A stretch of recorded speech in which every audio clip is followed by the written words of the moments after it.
Magandang araw po sa inyong lahat, Sir Blair. At sa mga giliw ninyong tagapakinig sa inyong YouTube channel. Ako po ay palaging nakikinig ng inyong mga kwento. Kaya naman, naisipan ko po na ipadala din ang aking kwento na puno ng katatakutan at kababalaghan. Ang pangyayaring ito sa aking buhay ang nagmulat sa akin ng katotohanang hindi lang talaga tayong mga tao ang nabubuhay dito sa daigdig. May mga kasama din tayong ibang mga nilalang. Mga nilalang na maaaring maghatid sa atin ng takot at bangungot.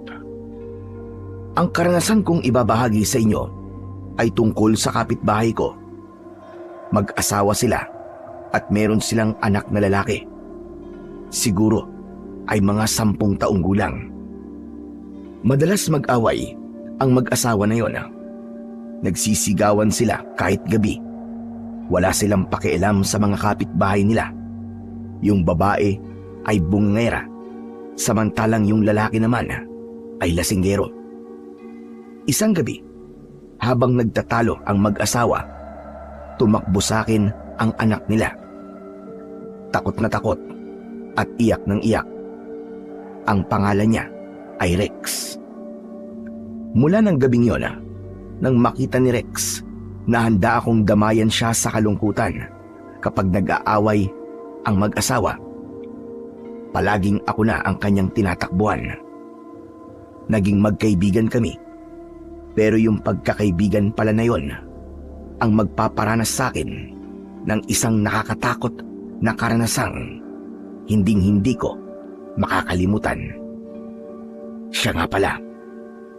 Ako si Apollo. At ito ang aking kwento. Ano na naman to, Adele?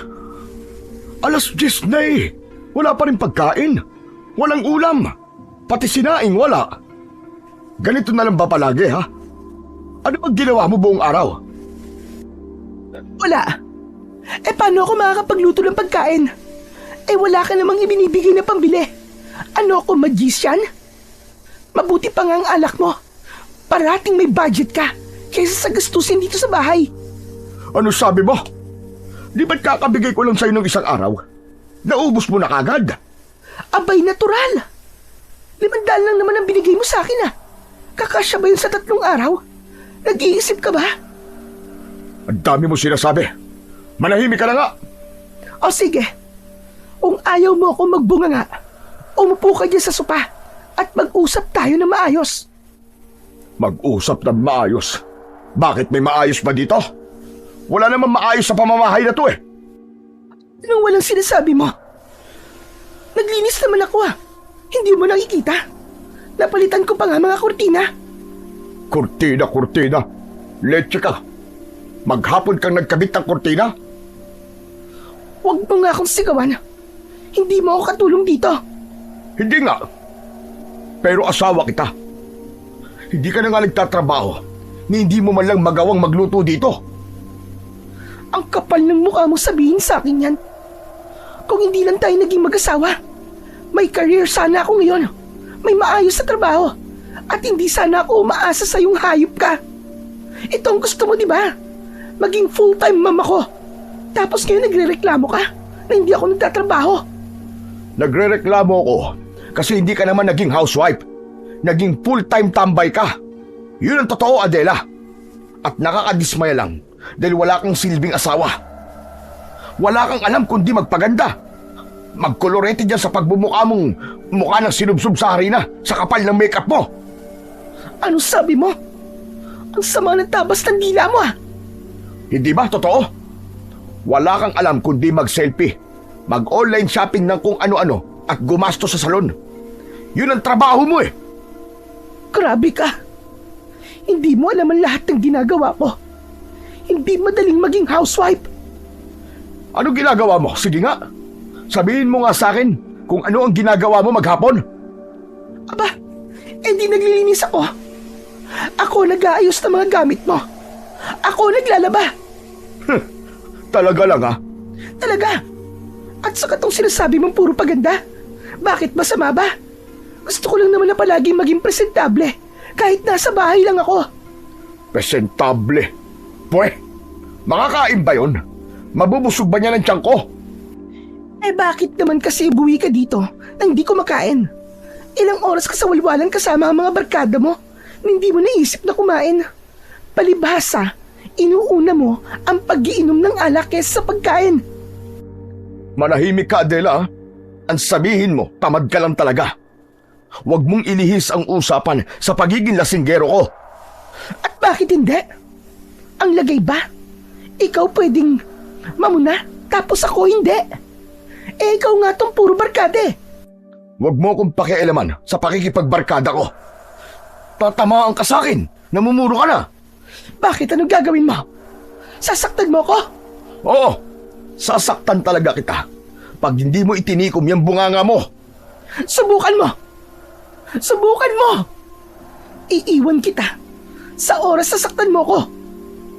Ano? Ano sabi mo? Iiwan mo ako? Bakit? Ano bang pinagmamalaki mo, ha? May iba ka na ba? Kaya ganyang kalakas ang loob mo? Wala akong lalaki, Roman. Ang sa akin lang, kung hindi mo na ako kayang itrato ng maayos, abay lalayasan talaga kita. Bakit? Ano bang trato ang gusto mo? Yung mala prinsesa ba? Hay nako, wala ka talagang kwenta. Ang yabang mo. Akala mo naman may kwenta ka. Kundi lang sa pera mo. Wala ka din naman eh.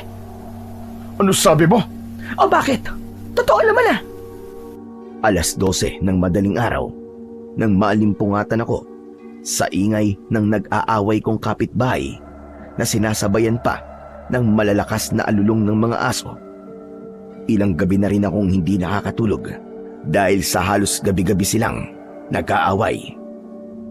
Kinuha ko ang aking unan at sinubukan kong itakip yon sa aking tenga.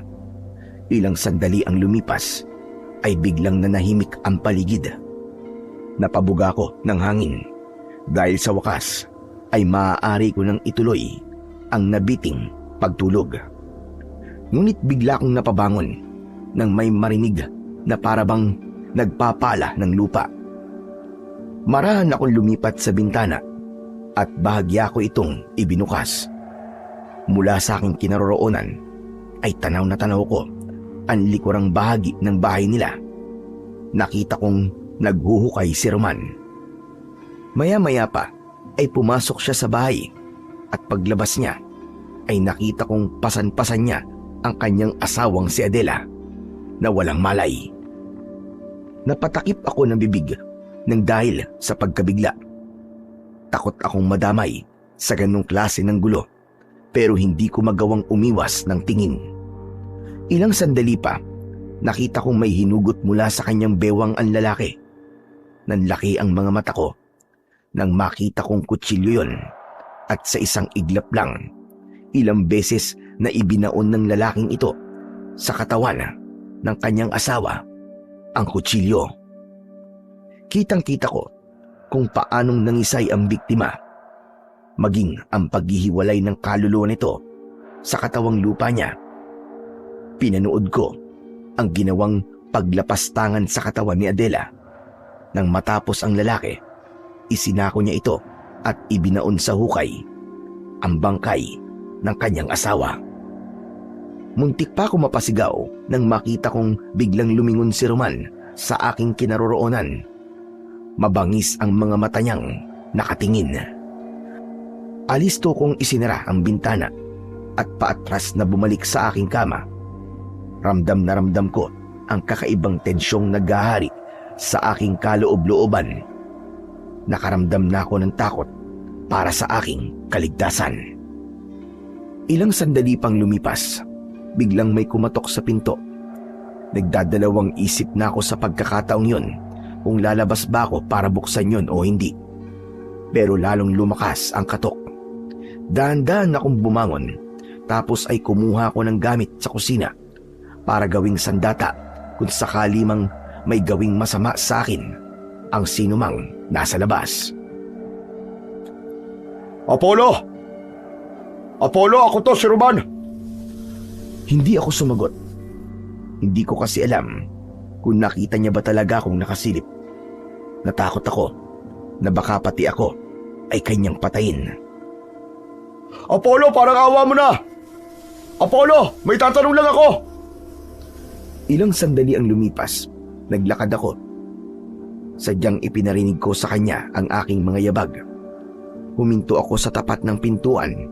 Binuksan ko yun at nagkunwaring kagigising ko lang. Oh, Kuya Roman, ikaw pala. Gabing-gabi na. Anong kailangan mo? Mabuti naman at nagising ka na. Itatanong ko lang sana kung nagawi ba dito si Rex? Si Rex po? Wala po siya dito eh. Sigurado ka wala siya dyan? Di ba dito lang naman siya madalas na gumagawi kapag nag-aaway kami ng asawa ko? Pakisabi naman sa kanya na umuwi na. Hinahanap na siya ni Adele. Tumatak sa akin ang huling sinabi niya. Hindi ko mawari kung paanong hahanapin ng isang patay ang kanyang anak. Medyo kinakabahan ako sa mga oras na yon dahil pakiramdam ko ay sinusubok lang ako ng lalaking yon. Wala talaga siya dito, Mang Roman eh. Kanina pa akong tulog eh. Ano po bang nangyayari? Nag-away na naman po ba kayo ng asawa niyo? Wala ka nang pakialam doon. Ang tinatanong ko ay ang anak ko. Nandito ba siya? Wala nga siya dito eh. Ilang beses pa niya akong kinulit at paulit-ulit na tinanong kung nasaan ang anak niya. Pero paulit-ulit ko din siyang sinagot na wala sa bahay ko si Rex. Sige na nga, alis na ako. Bahala na yung bata na yon. Napakapasaway talaga, nakakabwisit. Napapitlag ako nang bigla na lang siyang padabog na umalis. Galit na galit siya pero mukhang wala na din siyang balak na hanapin ang anak niya. Napailing ako. Hindi ako makapaniwala na mayroong ganong klase ng ama na handang pabayaan ang anak at patayin ang kanyang asawa. Oo nga pala. Pinatay niya ang asawa niya. Teka, anong gagawin ko? Magsusumbong ba ako sa mga pulis? Anak ng putyan, gagawin ko. Ano pong sinasabi nyo, Kuya Apollo? Bakit po kayo bumubulong? Halos mapalundag ako sa gulat nang biglang may magsalita sa bandang likuran ko. Paglingon ko ay nakita ko si Rex nakatayo. Napansin kong namamaga ang mga mata niya para bang kagagaling lang nito sa pag-iyak. Rex, anong ginagawa mo dito? Paano ka nakapasok? Ang dami niyo naman pong tanong, Kuya. Pero, pwede po bang isarado niyo na po muna yung pintuan? Baka mamaya po bumalik si Papa eh. Pero, paano ka nga nakapasok dito? Bukas po kasi yung nasa kusina niyo, Kuya Apollo. Doon po ako pumasok. Bakit ka pumasok dito? Hinahanap ka ng papa mo. Sige na, umuwi ka na. Ayoko pong umuwi. Araw-araw na lang po kasi silang nag-aaway. Kahit umaga nagsisigawan sila. Tapos paggabi ganun ulit. Napayuko siya. Nanginginig ang boses at pilit na pinipigil ang pag-iyak. At ano naman ang ginagawa mo kapag ganun? Wala po. Nasa kwarto lang po ako. Minsan tinatakpan ko na lang po yung tenga ko. Natatakot ka ba? Opo. Lalo na po pag galit po si Papa. Hindi niya nga po ako sinasaktan. Pero si Mama naman po, palagi niya pong binubugbog. Tapos palagi po siya nakabulyaw sa akin kapag nakikita niya pong nakatingin po ako. Si Mama palaging kawawa po sa kanya. Madalas ko pong sabihin, naiwan na lang po namin si Papa kaso ayaw po niya eh. Natahimik ako sa narinig ko. Pigil ang emosyon ko, lalo na't alam ko na hindi ko naman pwedeng sabihin sa bata na patay na ang mama niya, na pinatay ito ng sarili niyang ama. Kaso po, nagsasawa na po talaga ako. Parang gusto ko na munang umalis kahit saglit lang. Ibig mong sabihin gusto mo maglayas? Naiisip ko po minsan, pero siguro ngayon, hindi na muna ako magpapakita sa kanila. Baka sakali matahimik sila. Saan ka naman pupunta? Dito po. Ano? Hindi ka pwede dito. Baka pati ako madamay sa inyo eh. Pero wala naman po akong ibang mapupuntahan eh. Saka mas okay na po na dito ako para pag namimiss ko po si Mama, sisilipin ko na lang po siya sa bintana. Hinahanap ka na ng papa mo eh. Alam ko po. Pero gusto ko po muna ng katahimikan. Kahit ngayon lang po. O sige, dito ka muna. Pero bukas pag-uusapan natin ang pag-uwi mo ah. Hindi ka pwedeng magtagal dito. Aba, makukulong ako. Maawa ka naman. Bakit naman po kayo makukulong? Dahil minor de edad ka. Kapag nalaman ng papa mo na tinatago kita, pwede nila akong kasuhan. Baka mamaya sabihin nila kinidnap pa kita. Ganun ba yun? Ayoko po makulong kayo, Kuya Apollo. Lalo na't wala naman po kayong kasalanan. Ako naman po ang kusang pumunta dito eh. Alam ko. Pero hindi lahat ay maniniwala. Kung tahimik lang po ako, hindi naman nila malalaman na nandito po ako eh. Hindi ganun kasimple yun, Rex. Pag hinanap ka ng barangay o ng mga pulis, makikita ka nila. Mapapahamak ako. Hindi ko naman po kasi balak na lumayo. Gusto ko lang po ng pahinga. Pagod na po talaga ako sa pag-aaway nila eh. Nagsimula po yan 1 taon na. Mula po nang magkasakit si Mama. Ano? May sakit ang mama mo? Opo, isang kakaibang sakit po, Kuya. Anong ibig mong sabihin na kakaiba? Madalas po siyang lagnatin nun. Tapos biglang manghihina. Tapos lalakas bigla na para bang walang nangyari. Dinadala ba naman siya sa doktor para matignan? Opo, noon. Ilang beses din po. Ano naman sabi ng doktor? Wala po. Wala naman daw silang makitang may malalang sakit si Mama. Puro gamot lang po sa lagnat ang ibinibigay. Aba baka nga lagnat lang yun. Hindi po yung basta lagnat lang. Simula po kasi na nagkasakit ng ganun si Mama, hindi na siya lumalabas kapag araw. Tapos lagi po siya nagkukulong sa kwarto kahit madilim na po. Ano pang nakita mo, Rex? Sige, sabihin mo lang. Sa oras na yon, medyo kinakabahan ako. Ang mga binabanggit ni Rex, alam ko ang mga bagay na yon. Narinig ko na yun dati sa tiyahin ko. Pero ayokong magbigay ng konklusyon. Ayokong mag-isip ng masama dahil mabait na babae si Adela.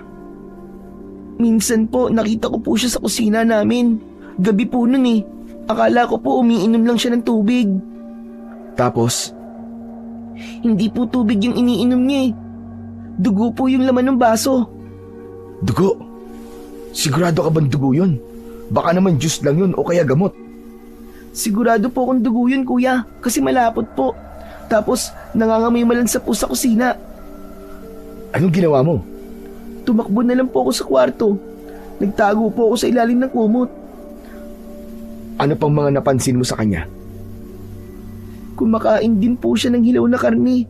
Tapos ang bilis niya pong umata. Anong klaseng karne? Hindi ko po alam eh. Basta mapulang-mapula po yun, parang hilaw. Talaga? Opo. Tapos po, kapag sinusumpong siya, nakikita ko po naglalaway siya. Mahaba po, saka malagkit yung laway. Hindi po napuputol kahit po gumagalaw siya. Para po siyang nauulol. Teka, alam ba ng mama mo na nakikita mo siya ng ganun? Hindi po. Nakasilip lang po ako sa may pinto eh. Nakakaawa po si Mama. Hirap na hirap po siya nun. Alam ba to ng papa mo? Hindi ko po alam. Palagi naman po lasing yun eh. At parang walang pakialam sa amin ni Mama. Saka, may iba pa po akong napansin, Kuya Apollo. Ano yun, Rex? Minsan po nasugatan siya. Nakita ko po, dinilaan lang po niya tapos gumaling na po kagad. Sa sandaling yun, hinilabutan talaga ako ng sobra. Dahil kung totoo man yung mga nakita ni Rex, sigurado kung sintomas yun ng pagkayanggaw at malamang sa malamang naging isang ganap ng aswang si Adela. Pero paano nangyari yun? Ano po yun, Kuya Apollo? Wala. Sige na. Mabuti pa'y matulog na tayong dalawa. Ayos lang ba sa'yo kung dito ka na lang muna sa sala matulog? Wala kasi akong extra na mga kumot at unan eh. Ayos lang po, Kuya Apollo. Malambot naman po ang sofa eh. O sige, pindutin mo lang yung electric fan kapag nainitan ka. Bukas na lang ulit tayo mag-usap ha. Sige na, magpahinga ka na. Tumango si Rex at dahan-dahang humiga sa sofa. Kinuha niya ang maliit na unan at niyakap yun. Saglit ko pa siyang tinitigan bago ako tumalikod. Naglakad na ako papasok sa aking kwarto at pagkatapos ay marahang isinara ang pinto. Pinatay ko ang ilaw at inilawan na lang ang isang maliit na ilaw sa sulok. Saka ako nahiga sa kama. Nakatitig lang ako sa kisame. Naghihintay na muling antukin. Pero nahirapan ako. Hindi lang dahil sa krimen na nasaksiyan ko kanina, kundi dahil sa pabalik-balik sa isip ko ang sinabi ni Rex. Bata pa siya, pero ang bigat na nagdala niya. Nahirapan talaga akong makatulog. Yung mga mumunting ingay sa gabi tulad ng tiktak ng orasan ay parabang napakalakas sa aking pandinig. Maingay. Kaya naman bumangon ako at sumilip sa pinto. Nakita kong nakatagilid si Rex sa sofa. Yakap ang unan. Payapa ang itsura niya. Dahan-dahan kong isinara ulit ang pinto at bumalik sa kama. Ngunit nang ipipikit ko na ang mga mata ko, bigla akong napamulat. May narinig akong mahinang ungol. Mabigat, paos, para bang nanggagaling sa hukay. Ano yun? Nanlamig ang bato ko. Tahimik sa loob ng bahay, pero malinaw kong naririnig ang ingay na yon. Para bang galing sa kabilang bahay. Dahan-dahan akong bumangon at lumapit sa may bintana. Sumilip ako at doon ko nakita sa mismong pinaglibingan kay Adela, may kamay na umangat mula sa lupa. Maitim ang balat. Mahaba ang daliri. Ang mga kuko matutulis at makapal. Anak ng putya! Hindi totoo to! Isang kamay pa uli ang lumitaw at sinundan ng ulo. Unti-unting umangat pati na ang katawan. Matangkad ito, payat, halos dikit ang balat sa buto. Ang mga mata pulang-pula at dilat. Ang bibig, nakabuka at may tumutulong laway na makapal at hindi napuputol.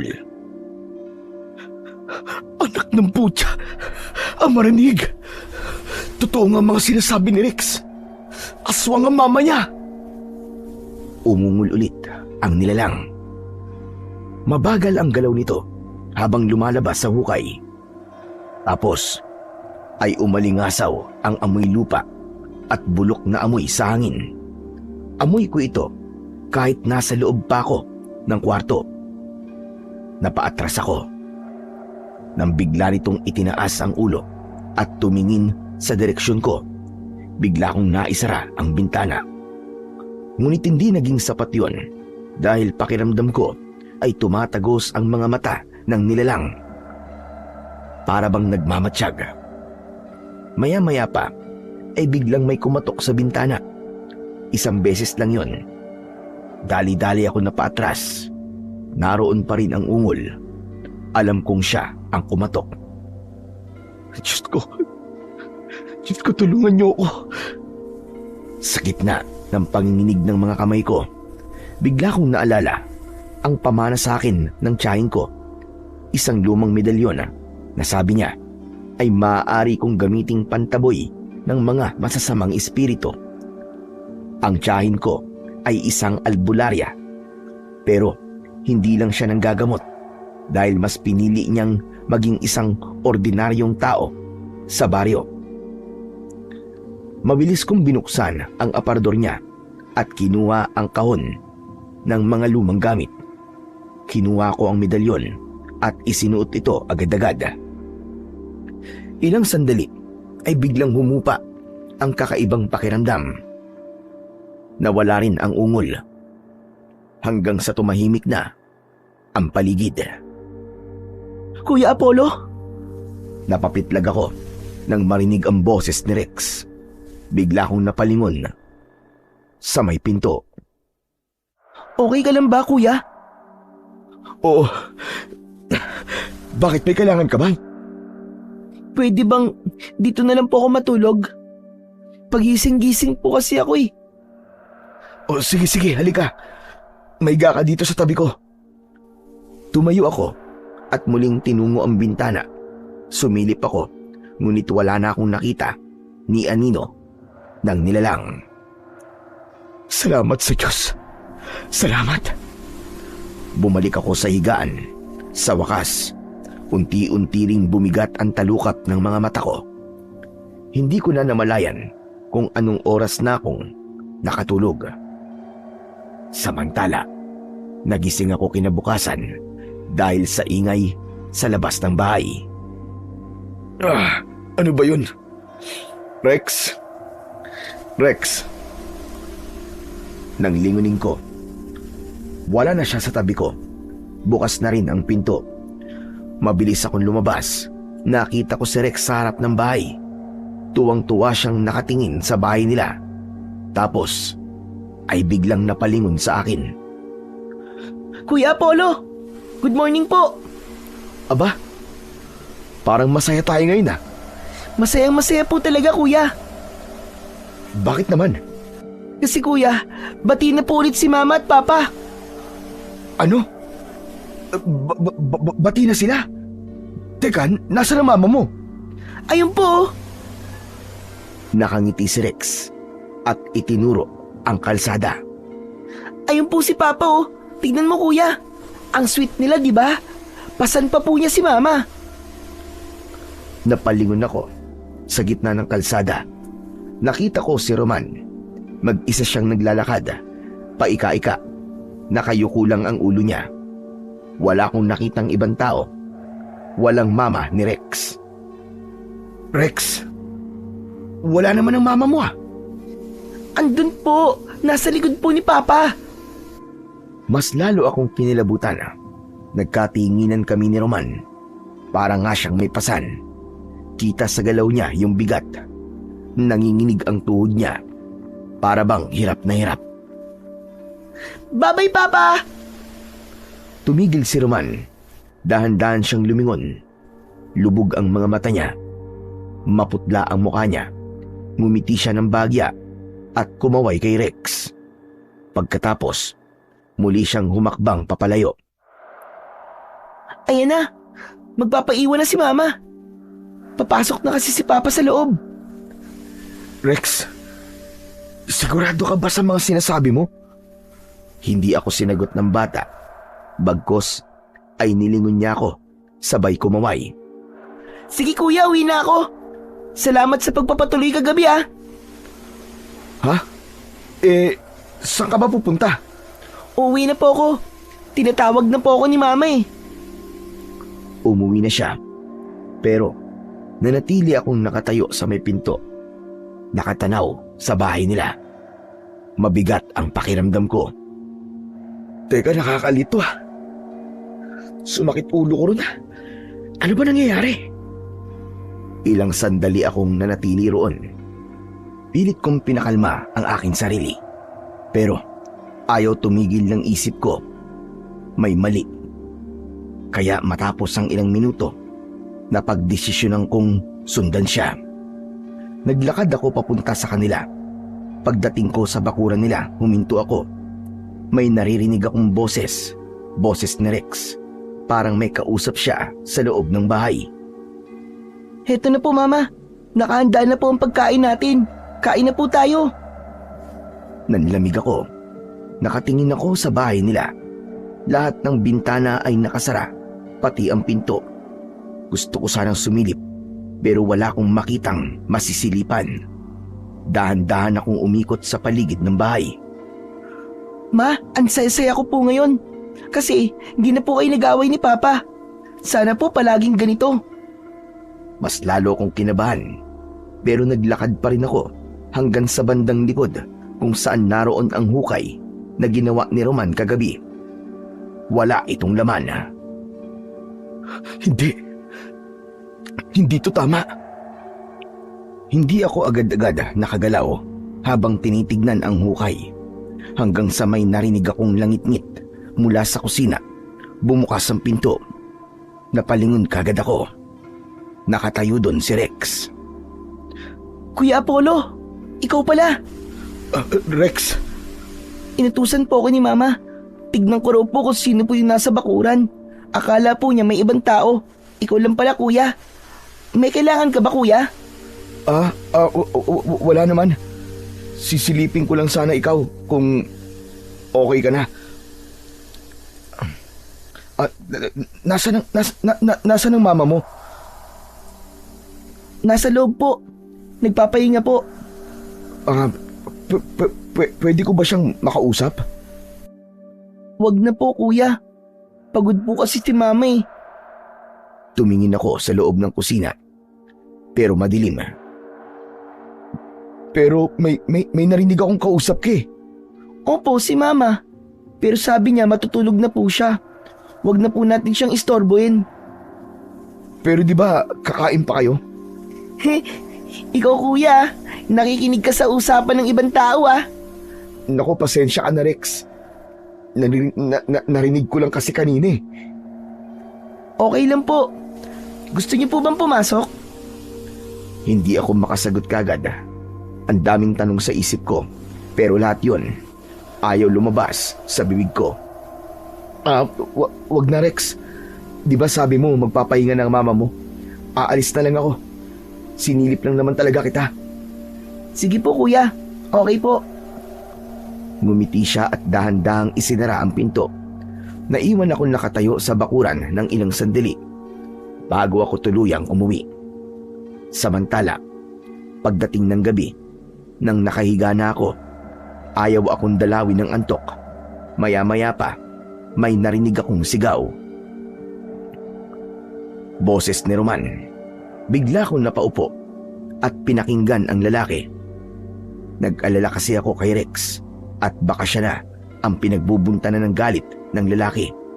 Tulad kasi ng dati, lasing na naman ito. Tama na! Naririnig mo ba ako? Tama na! Ayoko na! Anong ayaw mo na? Nagsisimula pa lang ako, Roman! Napahigpit ang hawak ko sa kumot. Malinaw kong narinig ang boses ni Adela ng gabing yon. Pagod na ako, Adela! Tama na! Eh kung ayoko, magdurusa ka, Roman, sa ginawa mo sa akin! Kailangan kong gawin yun. At paulit-ulit kong gagawin yun. Para sa anak natin. Para sa anak? Kailan pa naging para sa anak ang pumatay? Hayop ka, Roman. Pinatay mo ako. Sige, subukan mong ulitin yun at papatayin din kita. Idadamay ko lahat dito. Pati na ang anak natin. Walang hiya ka. Totoo nga. Hindi na talaga ikaw ang asawa ko. Si Adela, mahal na mahal niya si Rex. At hindi niya magagawang pagbanta ng sarili niyang anak. Manahimik ka! Demonyo ka na! Naririnig mo ba, ha? Demonyo ka! Bigla kong tinakpan ng unan ang mga tenga ko.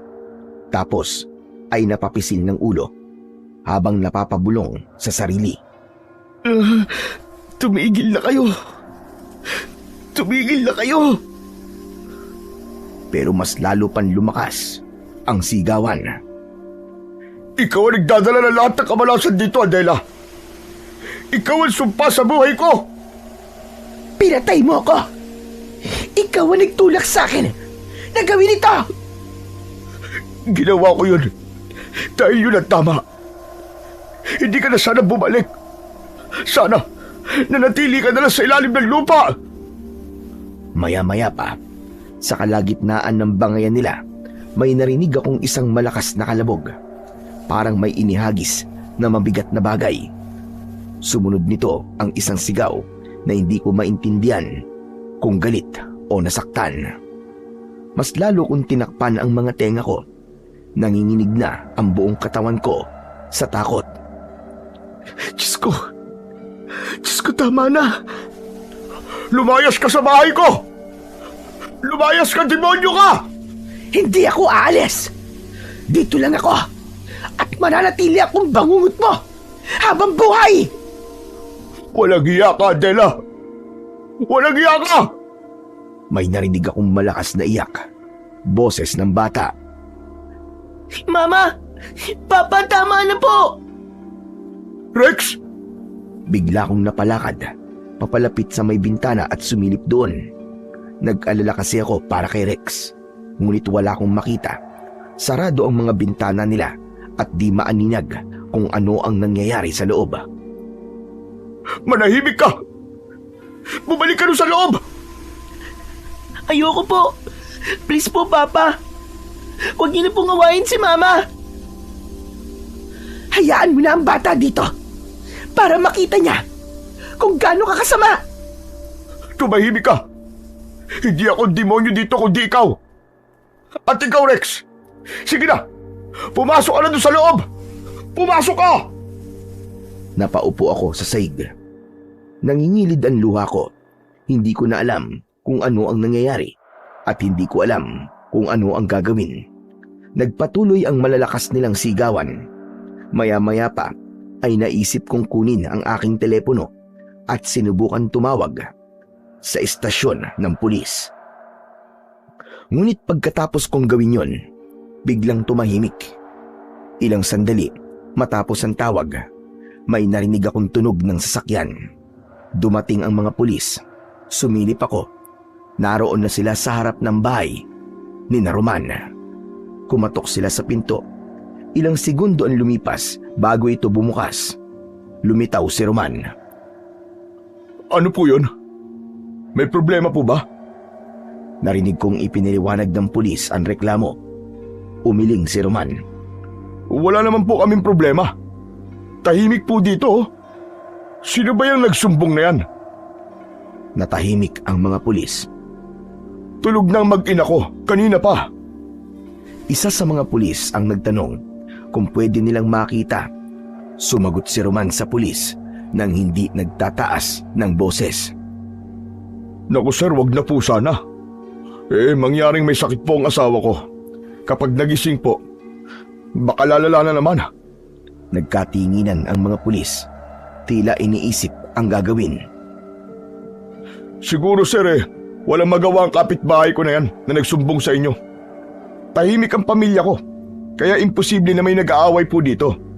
O baka naman nananaginip po kaya nagdodroga. Dapat ho siya ang pinupuntahan nyo at hindi ako. Tahimik lang ako nakasilip mula sa loob ng bahay ko. Gusto kong lumabas. Gusto kong magsalita at sabihin ng lahat ng narinig ko. Pero pinigilan ko ang sarili ko. Maya-maya pa, nakita kong tumango ang isa sa mga pulis. Humingi sila ng paumanhin kay Roman sa abalang nagawa nila. Sinabi nilang baka nagkamali lang ang mga kapitbahay. Pagkatapos nun, ay tuluyan na silang umalis. Nang wala na sila, tila ba biglang nag-iba ang anyo ni Roman. Nawala ang kalmadong mukha niya. Napalitan ito ng galit na ekspresyon. Sa mga kapitbahay ko dyan, makinig kayo! Wag na wag kayong makikialam sa buhay namin. At ikaw na nagsumbong ka, kung sino ka man, makikilala din kitang hayop ka. Nanigas ako sa aking pinaroroonan nang marinig ang sinabi niyang yun. Oras na malaman ko kung sino ka. Humanda ka talaga sa akin. Tahimik ang paligid. Walang sumagot kay Roman. Maya-maya pa, biglang tumigil ang lalaki. Dahan-dahan siyang lumingon. Diretso. Nanlaking ang mga mata ko sa akin. Lahat kung hindi naman niya ako nakikita. Natatakot ako kasi matalim ang mga titig niya at galit na galit. Ngunit pagkatapos nun, bigla siyang umisi. Malaman ko lang talaga kung sino kang pakialamero ka. May paglalagyan ka sa akin. Sabi nun, ay sumasok na panugit sa bahay ko. Ipinahalis ang pito at alaka. Nagkalang tayo. Ako pabalik sa aking kama.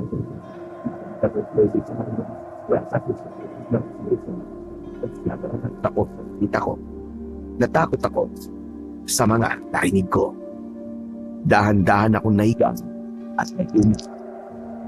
Ilang araw ang nakalipas. Tahimik lang ang kabilang bahay. Hindi ko na rin nakikitang lumalabas pa si Rex. Tanging si Roman lang ang lumalabas kapag pumapasok ito sa trabaho. Kinakabahan ako para sa bata. Naisip ko na baka napahamak na ito sa kamay ng kanyang tatay.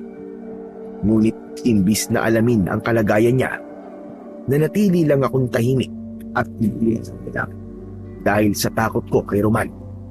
Ngunit isang araw, may pumagot sa pinto ko. Pagbukas ko, si Rex ang nakita ko. May house itong isang lumang bag. Kuya Apollo? Ako dito? Hindi na ako nagtanong pa at nagiging siyang pinapasok. Halika, please. Maghapon siyang tumambay sa bahay ko. Tahimik lang siya nung una. Palaging tulala. Pero kalaunan ay naglaro dito. Paminsan-minsan siyang tumatawa. Pero halata pa rin ang lungkot sa kanya mga mata. Habang abala siya, hindi ko maiwasang pagmasdal siya. Magulok ang buhok niya. Marungis ang mukha at parang ilang araw nang hindi naliligo. Napansin ko rin ang mahahabang sa kapatid niya. Halatang napapabayaan na siya. Rex, kailan ka huling naligo? Hindi ko na po alam, kuya eh. Kumirot ang dibdib ko nang marinig ko yon. Lumapit ako sa kanya at hinagod ang likod niya. Hanggang sa hindi ko na napigilan ang sarili ko. Niyakap ko siya ng maigpit. Ramdam ko ang payat niyang katawan. Pilit kong pinipigilan ang mga luha na kanina pa gustong tumulo. Awang-awa ako sa bata. Hindi ko matanggap na sa murang edad niya, ganito na ang nakalakihan niya. Aray ko kuya. Ang sakit mo naman yumakap. Naku, pasensya na Rex. Medyo napaigpit nga yata. Okay ka lang? Opo, okay lang naman po. Napansin kong parang lalong lumungkot ang mga mata niya. Kuya, ako ba ang dahilan kung bakit nag-aaway ang papa at mama ko? Ano? Hindi Rex, wala kang kasalanan doon. Hindi mo kasalanan ng problema ng matatanda. Tahimik siya sa tabi ko. Saglit na sumandal sa sofa. Buti dito sa inyo kuya, tahimik. Parang gusto ko na rin tuloy ang mag-isa. Tahimik, oo. Pero hindi masaya mag-isa, Rex. Alam mo ikaw, ang dami-dami mong iniisip. Alam mo mabuti pa, maligo ka na muna. Sige po. Mabaho na ba ako? Medyo. Natawa rin si Rex at tumayo kagad. Sige po kuya, maliligo na po ako. Sige, nasa banyo na yung timba at tabo. May tuwalya sa likod ng pinto. Tumango siya at pumasok sa banyo. Maya-maya pa, narinig ko na ang lagaslas ng tubig. Naupo ako sa sala at napabuntong hininga. Kahit saglit lang, gumaan ang pakiramdam ko. Habang naliligo siya, hinihanda ko ang malinis niyang damit na nasa bag niya. Makalipas ang ilang minuto, bumukas ang pinto ng banyo. Lumabas si Rex. Kuya, ang lamig ng tubig. Ayos lang yan, Rex. At least presko ka na. Oo nga po, ang sarap po sa pakiramdam. Inabot ko sa kanya ang damit. O sige, magbihis ka na. Salamat po, Kuya Apollo.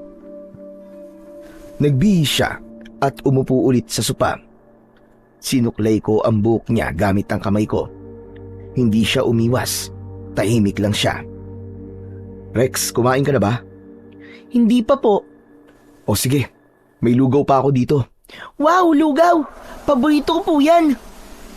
Pinakain ko siya. Mabagal siyang kumain. Pero kita ko na nag-e-enjoy siya. Para pong gusto ko na po dito tumira, kuya. Pwede po ba? Nako, mukhang hindi magandang ideya yan, Rex. Baka magalit ang papa mo. Alam mo naman yun. Pero kapag ganitong araw at wala kang kasama sa inyo, pwede ka naman ditong pumunta. Ngumiti siya at nagpatuloy sa pagkain. Makalipas ang ilang oras, inantok na rin siya. Humiga siya sa sopa at hindi nagtagal ay nakatulog ng maimbing. Lumapit ako kay Rex at naupo sa tabi niya. Hindi ko namalayan na nakatulog na rin pala ako. Gabi na nang magising kaming dalawa. Nako, hindi ko namalayan na. Gabi na pala. Oo nga po, Kuya Apollo. Uuwi na po ba ako? Kumain na muna tayo. Saka kita ihatid. Siya nga pala. Yung mama mo, kumusta na siya? Nasa kwarto lang po siya palagi. Hindi po siya lumalabas. Tulog na tulog po. Ganun ba? O siya, tara na doon sa kusina. Ipinagluto ko siya ng pansit canton at pinakain. Pagkatapos ay inayos ko ang gamit niya. Nang matapos, saka ko siya inayang lumabas. Tara Rex, ihatid na kita. Sige po, Kuya. Salamat po. Walang anuman. Huwag mong isipin yun. Lumabas kami ng bahay. 8:00 na halos ng gabi. Bukas ang mga ilaw sa kalsada. Ganon din sa ibang malalapit na bahay. Lahat maliwanag, maliban sa bahay ni na Rex. Pagbukas ni Rex ng pinto, katahimikan ang sumalubong sa amin at para bang walang tao. Pumasok siya kaya sumunod ako. Kinapa ko ang switch ng ilaw sa sala. Nang bumukas ang ilaw, halos mapasigaw ako sa gulat. May tao sa sofa. Magkadikit. Hubad ang pang-itaas. Kitang-kita ang ginagawa nila. Napahinto kaming lahat. Parang tumigil ang mundo sa isang iglap. Ilang segundo, bigla kong hinila si Rex palapit sa akin at sabay kaming tumalikod. Tinakpan ko kagad ang mga mata niya gamit ang 2 kamay ko. Huwag kang lilingon, Rex! Kuya! Huwag! Roman, pasensya ka na.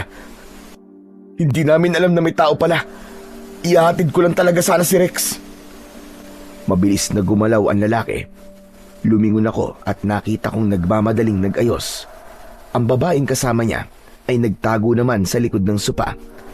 Hinila ang damit niya. Rex, pumasok ka na sa kwarto. Papa? Ang sabi ko, pumasok ka na. Sige na Rex, pumasok ka na.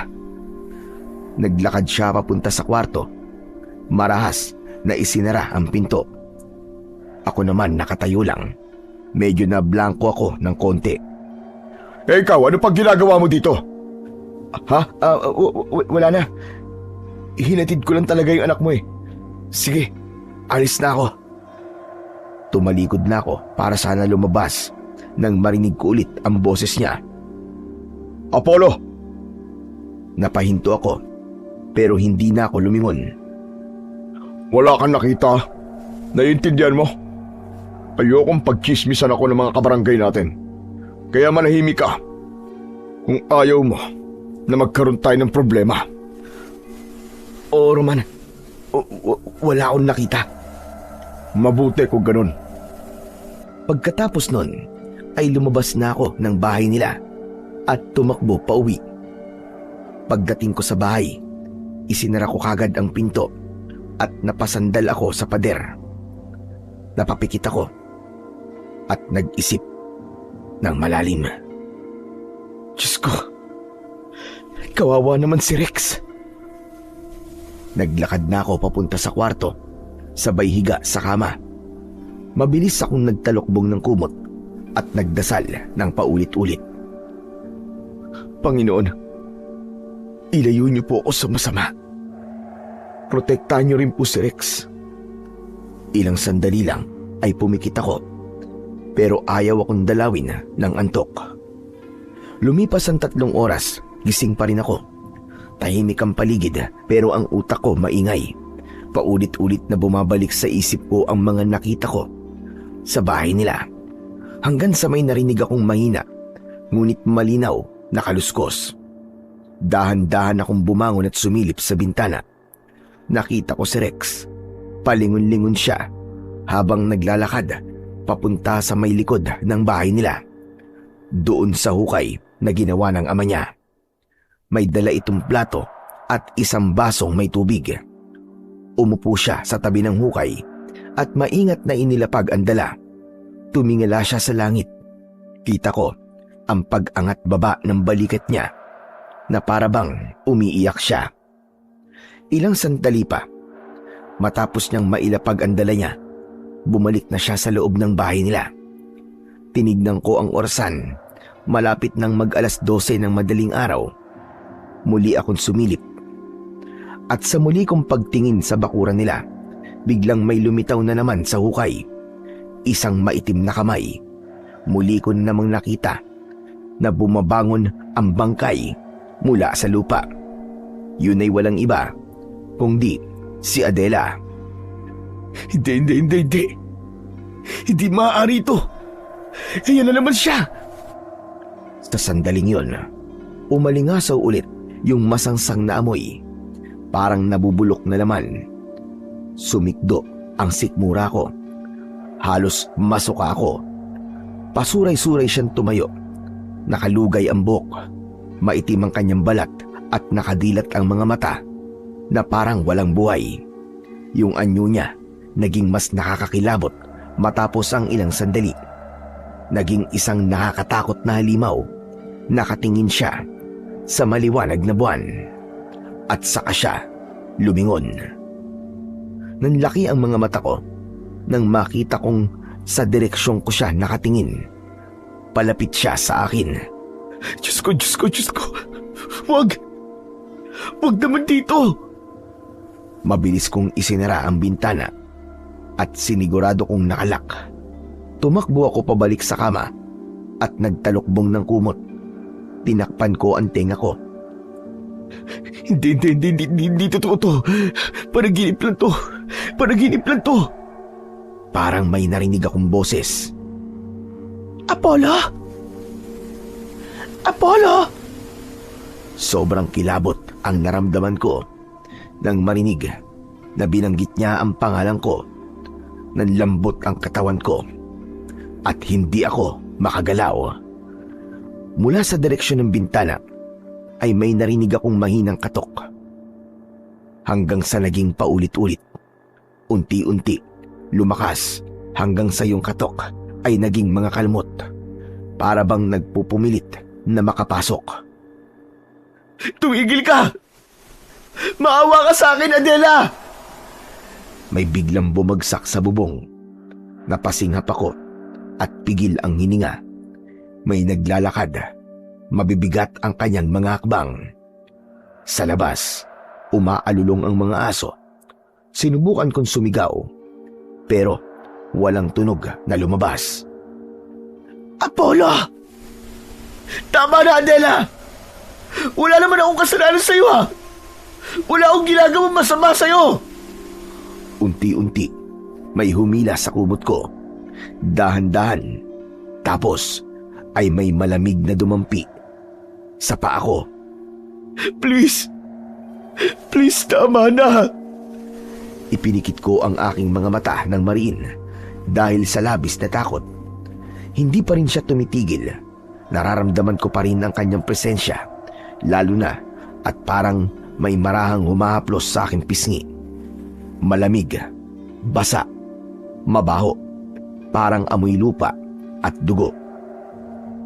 Bakit ka pumikit, Apollo? Hindi ba't mulat na mulat ka noon? Tama na! Ayoko na, Adela! Tigilan mo na ako! Tama na! May biglang kirot akong naramdaman. May matalas na bagay na bumaon sa mga mata ko. Aray! Ang sakit! Tama na! Ayoko na! Naramdaman ko ang mainit na dugong dumaloy sa pisngi ko at bumaba sa aking labi. Nalasahan ko yung maalat at malansang dugo sa bibig ko habang humahagulgul ako sa sakit. Walang silbi ang mga matang yan. Nakita mo, pero pinili mong manahimik. Hindi ko kasalanan, Adela. Wala akong kasalanan sa'yo. Bakit ako? Bakit akong pinaparusahan mo? Bakit ikaw? Dahil ikaw lang ang nakakita.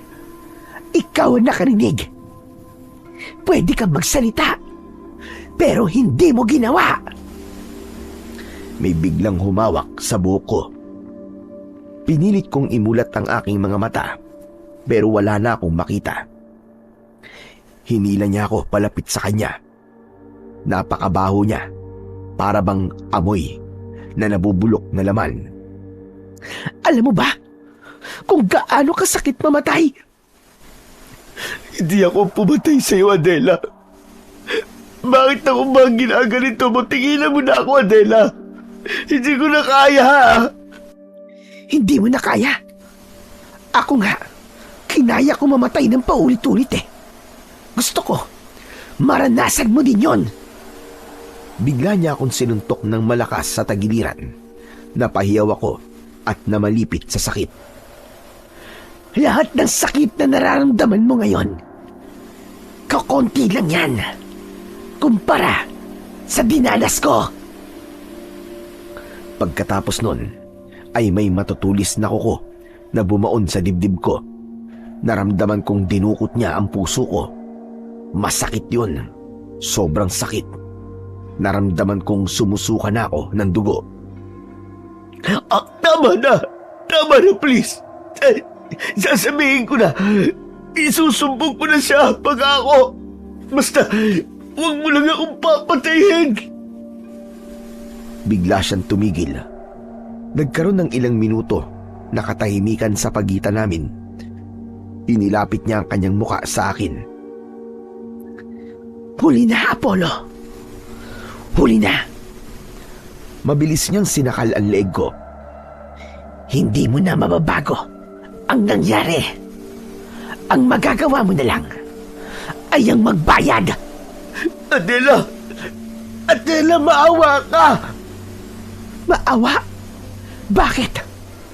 Nasaan ang awa mo nung kailangan ko? Ni hindi mo nga ako tinulungan. Bigla niyang binitiwan ang leeg ko. Napaubo ako at nanginig. Makinig ka, Apollo. Gabi-gabi kitang babalikan. Sa bawat pagpigit mo, ipakikita ko sa'yo ang katotohanang tinakbuhan mo. Hindi, huwag. Ayoko na, Adela. Tama na. Pagkatapos kong sabihin yon, ay inilapit niya ang bibig niya sa tenga ko. Hindi mo ako mapipigilan, Apollo.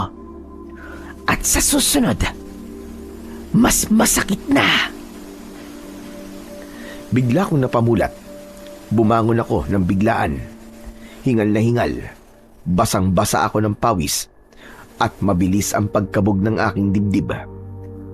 Nakahawak ako sa aking leeg. Sinigurong wala ng kamay na nakasakal doon. Salamat sa Diyos. Panaginip lang pala yun. Kinapa ko ang switch ng ilaw. Dahan-dahan kong nakita ang liwanag. Hinawakan ko ang mga mata ko. Masakit pero buo pa. Wala rin akong sugat at wala ring dugo. At doon ko naintindihan na yun ay ang pinakamasamang bangungot na naranasan ko. At hindi lang ito isang masamang panaginip, kundi isang babala. Muli akong bumalik sa higaan kasi ang akala ko ay tapos na. Ngunit hindi pa pala doon nagtatapos ang masamang bangungot. May narinig na naman akong kaluskos mula sa kabilang bahay. Ayoko na sanang alamin yon, pero parang may nag-uudyok sa akin na tignan ito. Mula sa siwang ng bintana ay kitang-kita ko si Roman. Naguhukay na naman siya. Sa isang tabi, may babaeng nakaupo. Yun yung babae na nakita namin kanina ni Rex. Nakaharutan niya. Magulo ang buhok niya, hubad. Nakagapos ang mga kamay at paa. May busal sa bibig at basang-basa ng luwa ang kanyang muka. Nang matapos magukay, ay lumapit si Roman sa babae Nilalaro niya sa kamay ang isang matalas at mahabang kutsilyo. Umiiling ang babae, umiiyak. Pero ang lalaki, imbis na maawa, ay ngumiti pa. Sa isang iglap, mabilis niyang pinagsasasaksak ang babaeng yon hanggang sa tuluyang mapahandusay sa lupa. Diyos ko! Ano ba to? Bakit ganito? Tama na! Tama na, please! Si Roman ay nakatayo lang doon. Matapos niyang maihulog sa hukay ang babae, walang bahid ng pagsisisi sa mukha niya. Para lang itong karaniwang gawain para sa kanya. Doon ako lalong natakot. Hindi ko maintindihan kung bakit niya o paano niya nagagawa yun. Hindi ko rin maintindihan kung bakit paulit-ulit kong nasasaksihan ang ganitong tagpo. Ano bang kasalanan ko? Ano ba? Bakit ako nakakakita? Bakit ako na lang palagi? Nangilid ang luha ko. Hindi ko na alam kung alin ang panaginip sa hindi. Ang takot ko ay totoo at ang nakita ko ay parang totoo rin. Napaatras ako mula sa bintana. Umupo ako sa kama at niyakap ang sarili ko.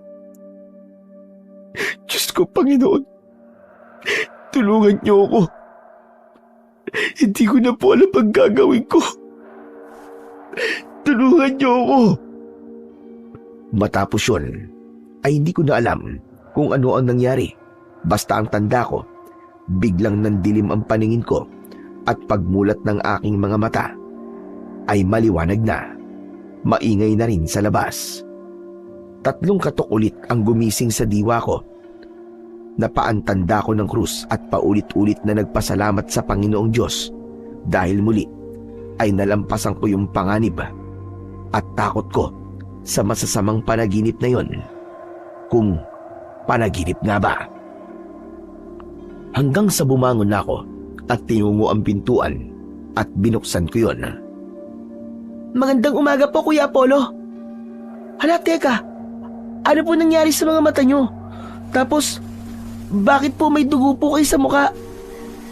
Bigla akong kinilabutan nang marinig ang sinabi ni Rex. Napaatras ako at napatakbo sa banyo at pinagmasdan ang anyo sa salamin. Butas ang kanang mata ko at may natuyong dugo sa aking mukha. Diyos ko, Diyos ko, Diyos ko! Ano to? Hindi maaari ito! Hindi! Kuya Apollo! Sunod-sunod ang katok na ginawa ni Rex, pero hindi ko siya pinagbuksan ng pinto. Panay ang haplos ko sa aking muka. Panaginip lang to! Panaginip na naman to! Muli ako napatingin sa salamin at nakita ko na wala ng dugo. Bumalik na din sa dating ayos ang aking mga mata. Ang hindi lang natanggal sa akin ay yung nakadikit na takot sa mukha ko. Dahan-dahan ko nang binuksan ang pinto matapos kong ayusin ang sarili ko. Naglakad na rin ako papunta sa sala at doon ko nakita si Rex. Kuya, sa susunod daw po, ay yung mga dila mo naman daw ang aalisin nila. Kasi hindi mo daw ginagamit ng tama. Puputulin daw yan. Saka yung 2 mga mata mo, parehas na dudukutin. Ano? Anong sinasabi mong nila? Yan po. Andyan po sila sa likod nyo nakatayo. Galit na galit sila sa'yo, Kuya Apollo. Bakit daw ayaw mo magsalita? Sa narinig kong yon, parang bigla kong naging upos na kandila. Napaupo ako sa saig dahil biglang nanghina ang aking mga tuhod. Unti-unti na ring tumulo ang aking mga luha. Hindi ako nagsalita kasi natatakot ako.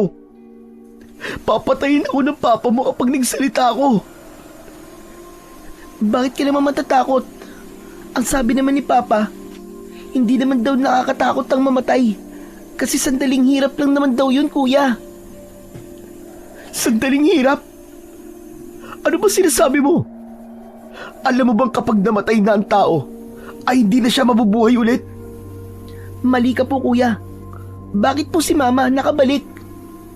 Lumapit sa akin si Rex at niyakap ako ng maigpit. Gawin mo kung ano ang tama. Ibigay mo sa amin ang hustisya. Hustisya ang kailangan namin, Apollo. Biglang bumitaw si Rex sa pagkakayakap sa akin at bumagsak sa sahig. Nawalan siya ng malay. Agad ko siyang binuhat at ipinahiga sa sofa. Sinusubukan ko siyang gisingin pero hindi siya magising. Napatitig ako sa mukha ng bata. Doon bumuhos ang mga luhang kanina ko pa sinusubukang pigilan. Iyak na naging hagulgol. Bigla ko kasing nakita ang sarili ko sa kanya. Kami ni Rex, parang parehas kami ng naging kapalaran. Bigla ko tuloy na alala yung impyernong pinagdaanan ko nung bata pa ako. Ang tatay ko, hindi tao ang turing ko sa kanya. Isang ganap na demonyo ang lalaking yon. Araw-araw, walang patid ang pananakit niya sa amin ni Mama. Palagi niya kaming sinisipa, sinasapak at minumura ng walang humpay. Maski wala namang dahilan para gawin niya sa amin ang bagay na yon. Lunod na lunod kami sa takot sa tuwing darating siya sa bahay. Hanggang sa isang gabi, muli na naman siyang nagwala.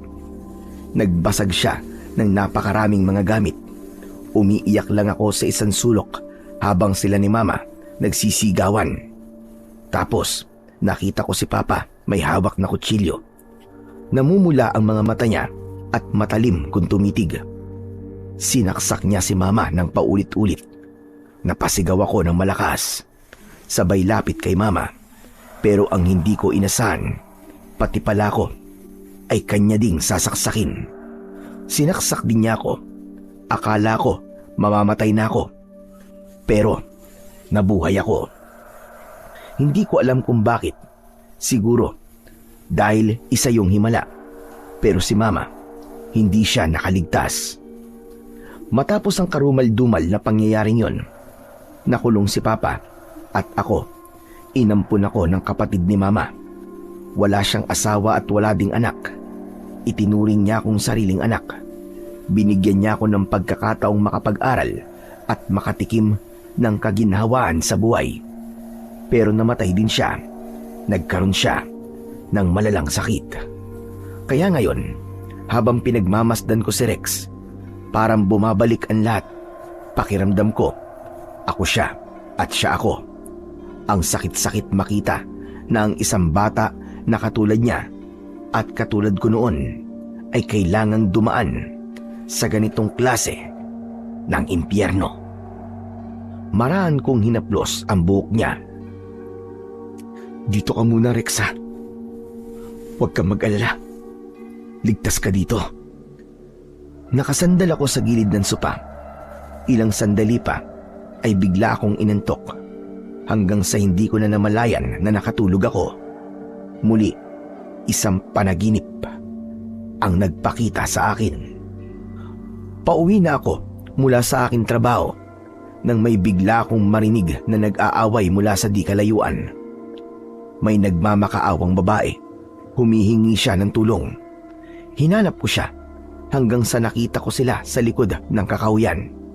Walang ibang tao sa lugar na yon, lalo na't medyo malalim na ang gabi. Nag-OT kasi ako ng araw na yon.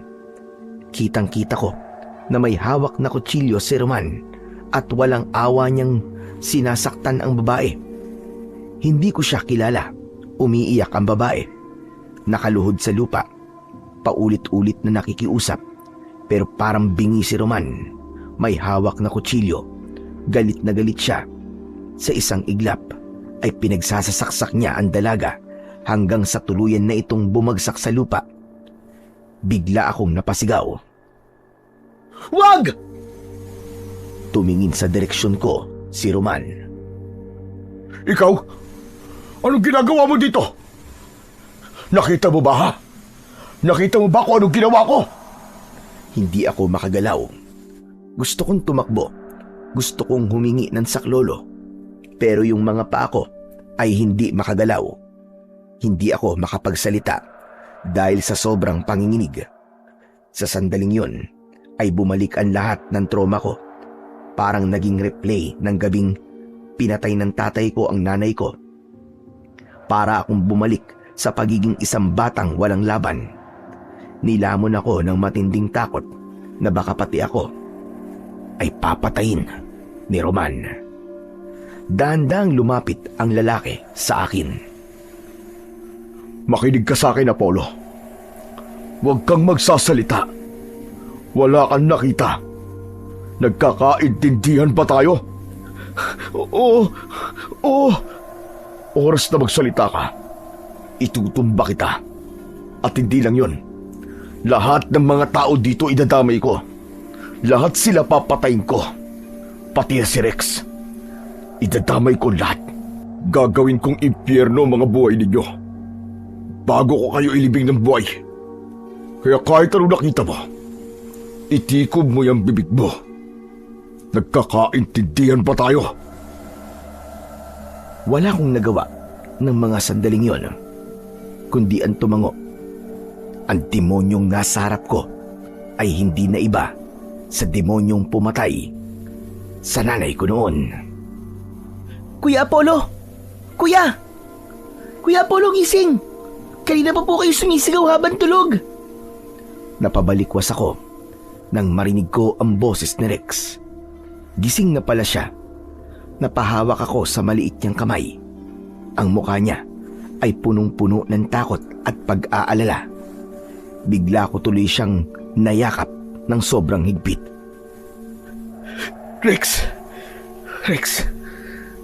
Nandito lang si Kuya. Hindi kita pababayaan. Hindi kita pababayaan.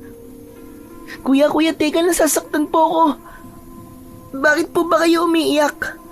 May masama po bang nangyari? Hindi ko siya magawang sagutin.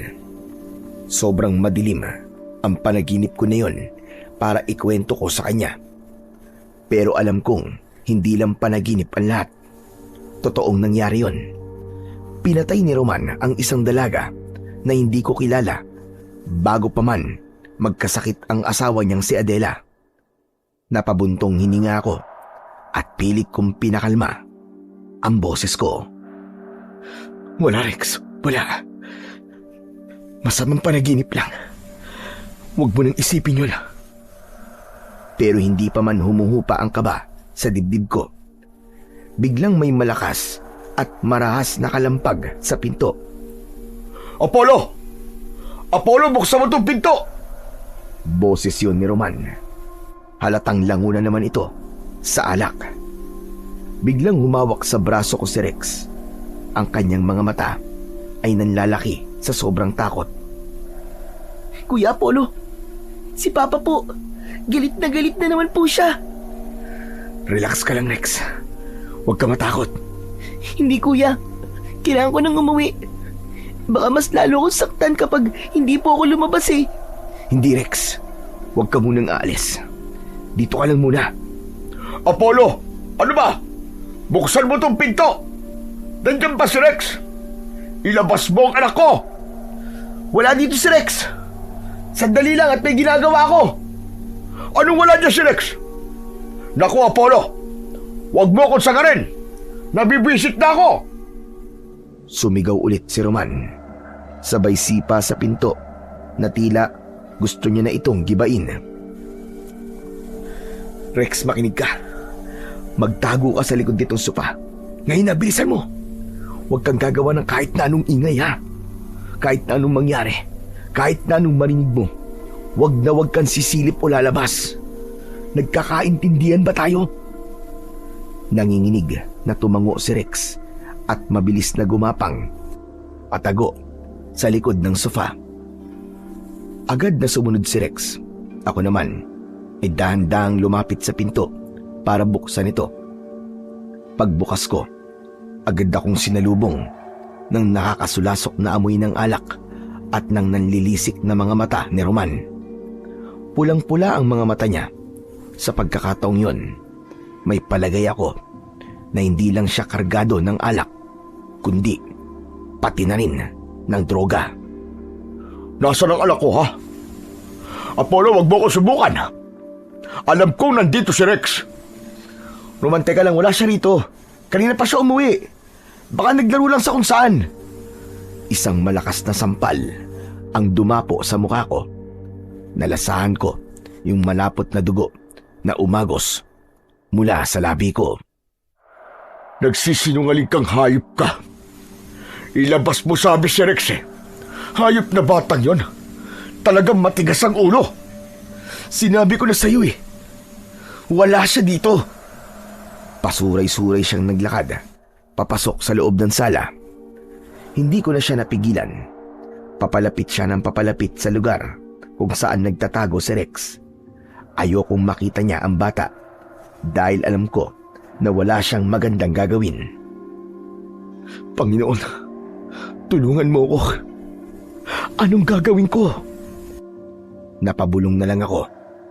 Ayoko nang maging isang paulit-ulit na saksi sa isang krimen.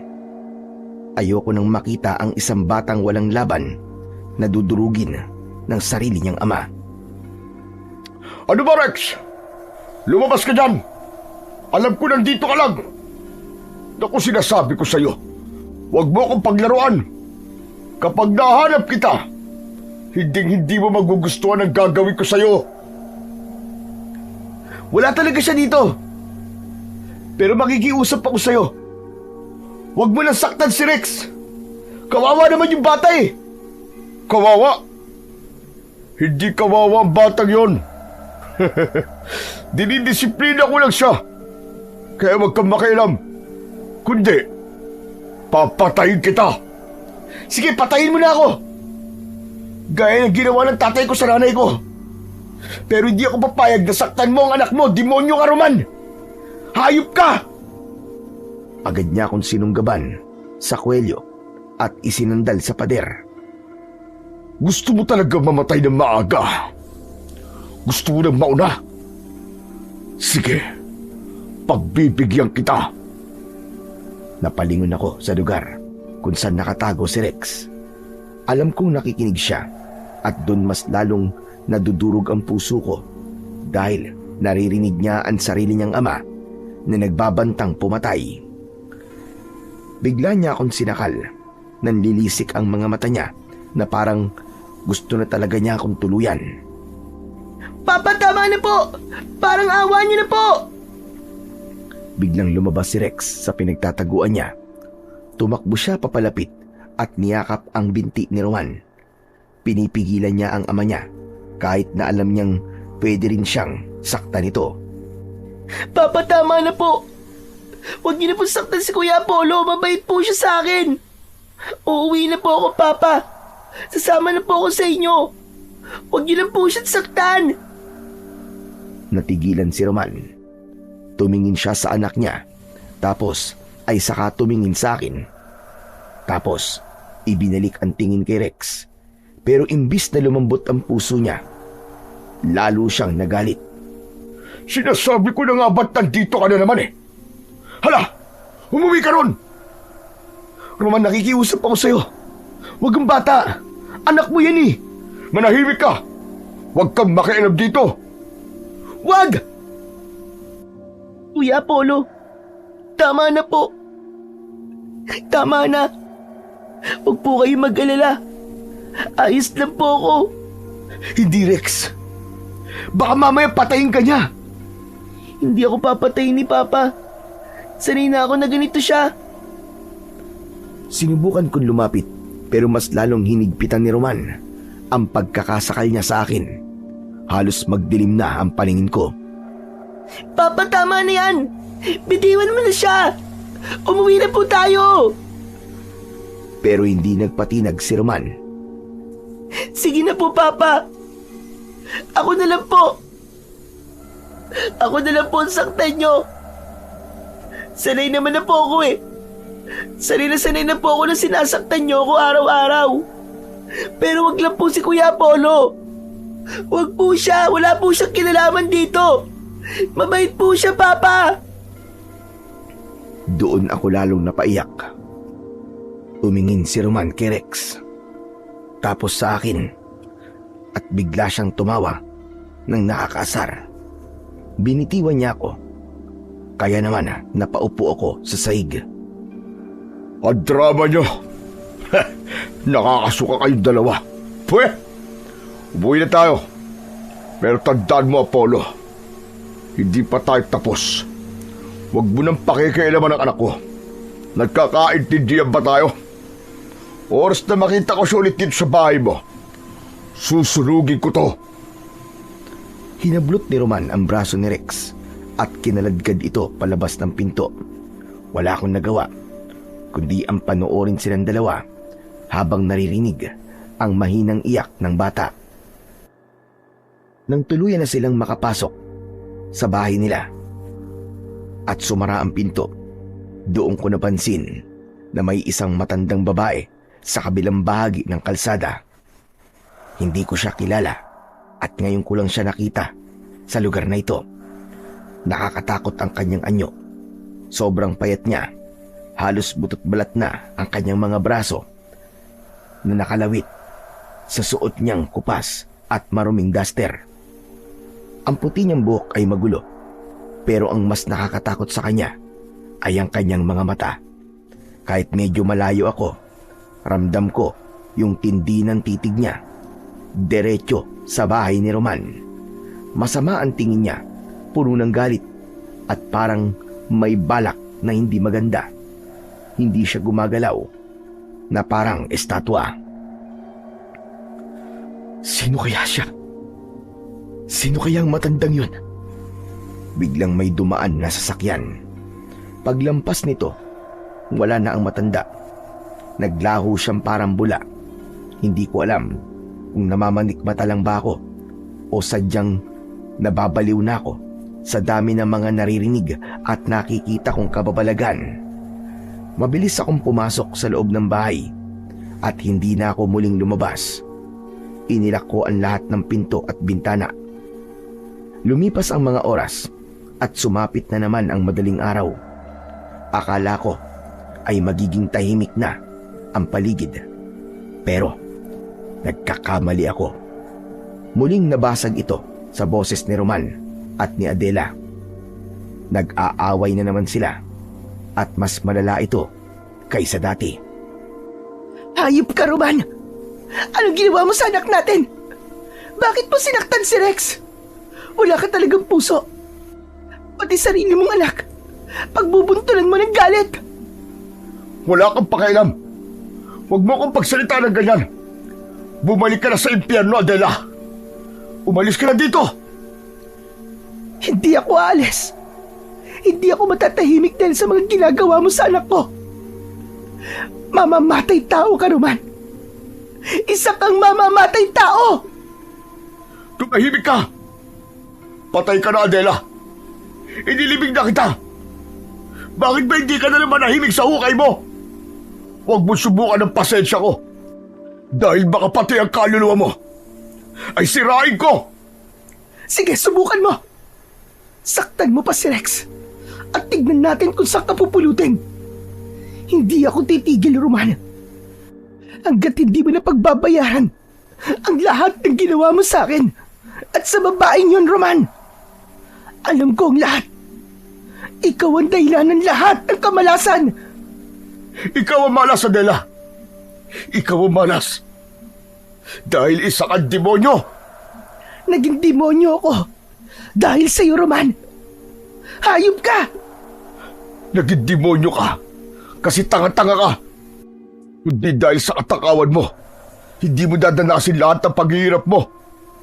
Puro ka kasi lamon. Wala kang silbi. Kaya lumayas ka na. Umalis ka rito. Bago ko pasunugin tong bahay na to, kasama ang anak mo. Wag! Wag, Roman, utang na loob. Gagawin ko yun, Adela. Sige, subukan mo. Oras na may mangyaring masama sa anak mo, hayop ka. Gabi-gabi kitang susundan hanggang sa babaliw ka. Gabi-gabi kitang sisingilin. Maglaho ka na! Wala akong kinatatakutan. Kahit multo ka pa. Hindi ako natatakot sa'yo! Naging matindi ang pagtatalo ng dalawa. Halos magmurahan na sila sa sobrang galit sa isa't isa. Pero pagkatapos ng matinding sigawan, biglang tumahimik.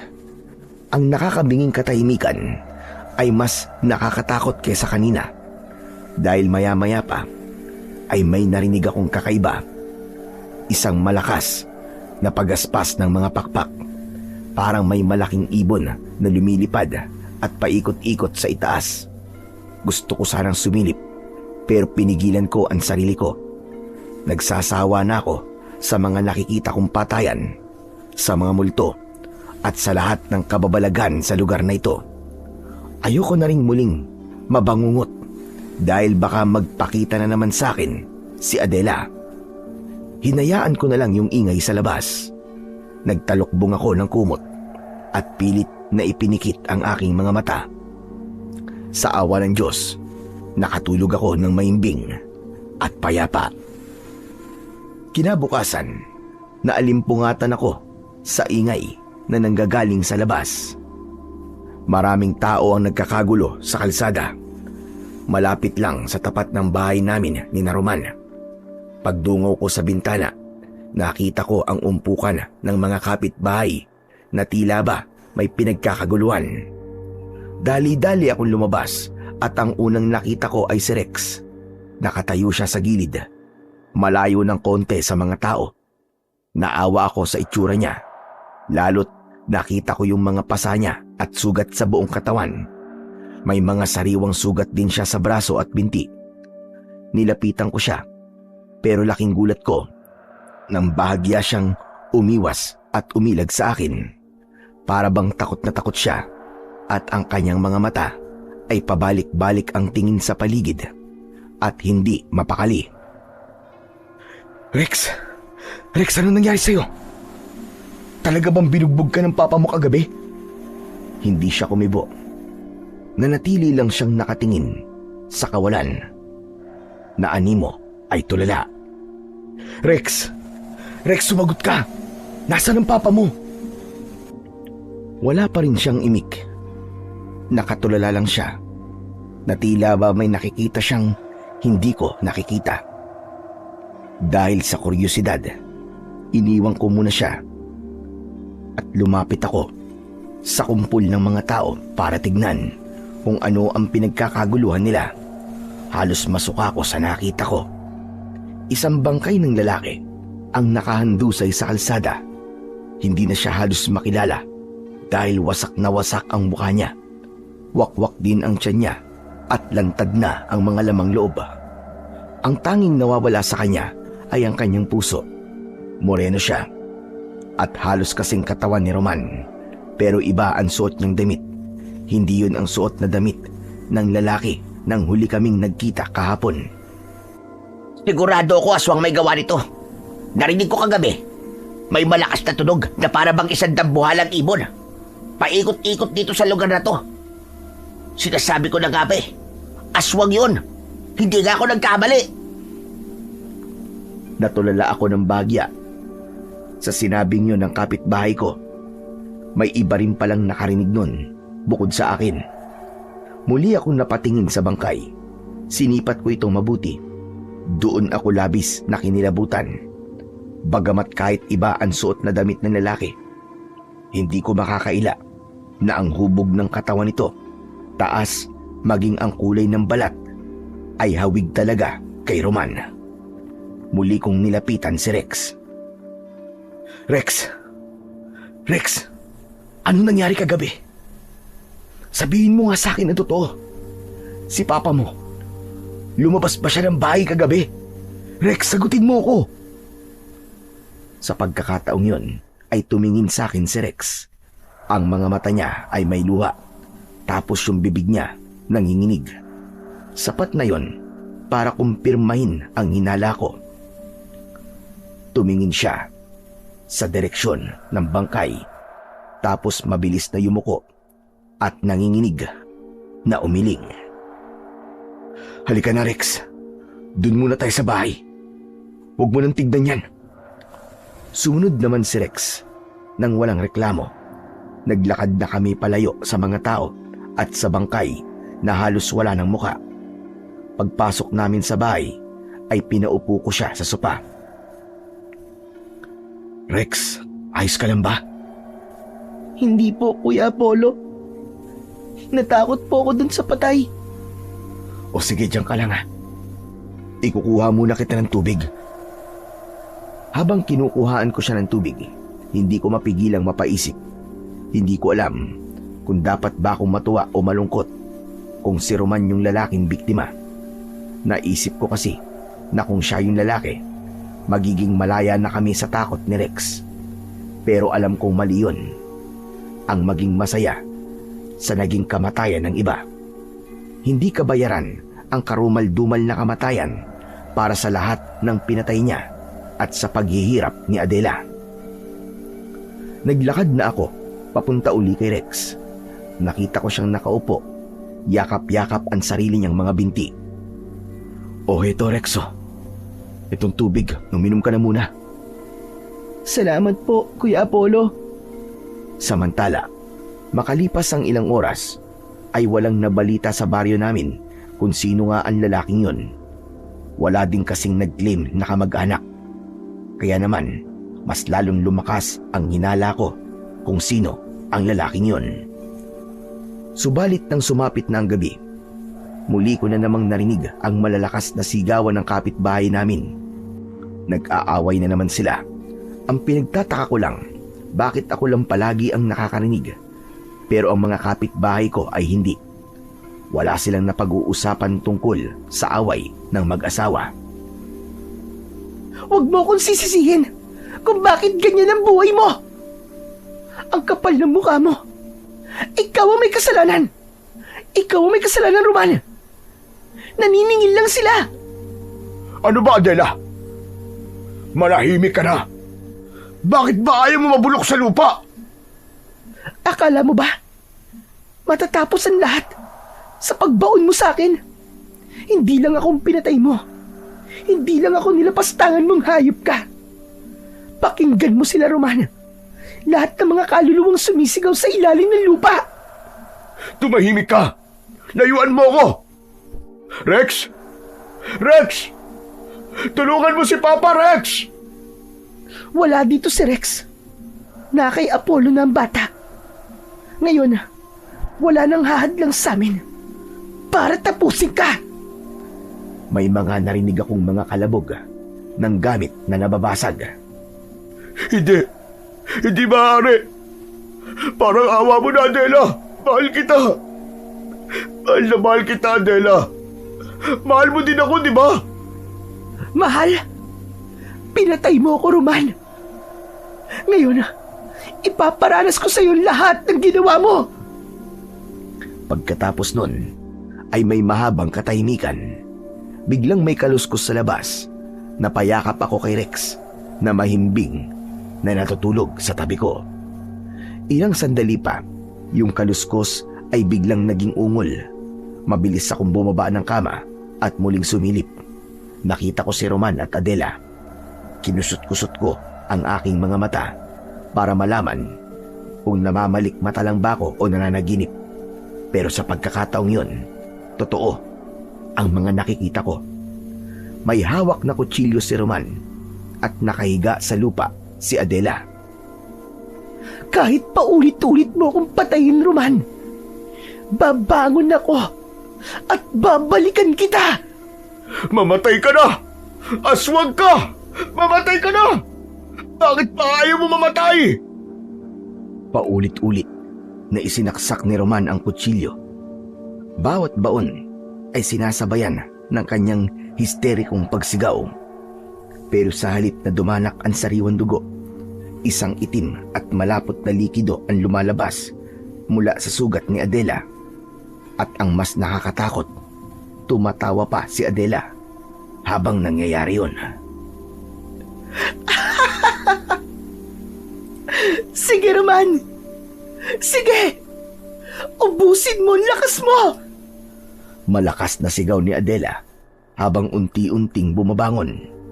Parang hindi niya ramdam yung mga saksak. Napaatras si Roman. Nabitiwan niya ang kutsilyo. Ang kanyang mga kamay ay nanginginig at puno ng malapot na itim na likido. Hindi. Huwag ka lalapit, halimaw ka. Halimaw ka! Halos matumba si Roman nang makita niyang unti-unting nagbabago ang anyo ng kanyang asawa. Kita sa mukha niya ang matinding takot. Ang mukha ni Adela ay parang naaagnas. Ang balat niya ay umitim at parang nabubulok. Ang mga mata niya ay naging purong itim. Mula sa bibig ay tumubo ang mahahabang pangil at ang mga kamay niya ay humaba ang matutulis na mga kuko. Ngayon, pantay na tayo, Roman. Aswag! Aswag! Wag! Wag, Adela, wag! Awa ka! Pero wala nang awa sa mga mata ni Adela. Ngunit ilang segundo, may napansin ako. Mula sa direksyon yun, sa kabilang bahagi ng bakuran, may nakatayo. Isang matandang babae. Siya yung nakita ko sa kalsada. Nakatayo lang siya roon, nakangisi. Kitang-kita ko ang tuwa sa mukha niya habang pinapanood ang nangyayari. Parang aliw na aliw siya sa nakikitang pagkatakot ni Roman. Biglang gumalaw ang matanda. Ilang segundo pa, biglang nagbago din ang anyo niya. Mula sa likod niya ay tumubo ang isang malapad at itim na pakpak. Ikinampay niya yon. Ganun na ganun yung tunog ng narinig ko nung nakaraang gabi. Isa rin pala siyang aswang. Pero nanatili lang itong nakatayo doon. Muling bumalik ang tingin ko kina Roman at Adela. Tumakbo ng pasigsag si Roman. Napatango ako. Alam ni Roman ang sikreto kung paano makatakas sa isang amaranig. Wala kasing kakayahan ng isang amaranig na ibaluktot ang kanyang mga tuhod. Diretso lang ang kanyang mga binti. Ngunit yung inaakala kong tatakas siya ay hindi pala niya gagawin. Nakita ko ang mga kamay niya. Mahigpit ang hawak niya sa kutsilyo. Kaya sa halip na tumakas, muli siyang sumugod diretso kay Adela. Mamatay ka na! Ihahatid na kita sa impyerno! Buong lakas niyang ibinaon muli ang talim ng kutsilyo sa dibdib ni Adela. Eksakto sa kinalalagyan ng puso. Nanlaki ang mga mata ni Adela. Napahinto sa kanyang pag-atake. Isang nakakabinging katahimikan ng bumalot sa paligid. Dahan-dahang nanghina ang katawan ni Adela. Ngunit sa halip na bumagsak ang kanyang balat ay nagsimulang mangitim at mabitak. Mula sa sugat niya ay hindi na itim na likido ang lumabas, kundi libu-libong mapuputing uod na tila kumain sa kanyang sariling laman mula sa loob. Adela, patawad. Hindi ko gusto gawin ito. Mahal kita, Adela. Sa harap ng aming mga mata, ang katawan ni Adela ay naging isang tumpok na lamang ng abo. Ang hangin ay umihip ng malakas. Tinangay ang mga abo nito hanggang sa wala nang natira. Panay ang iyak ni Roman.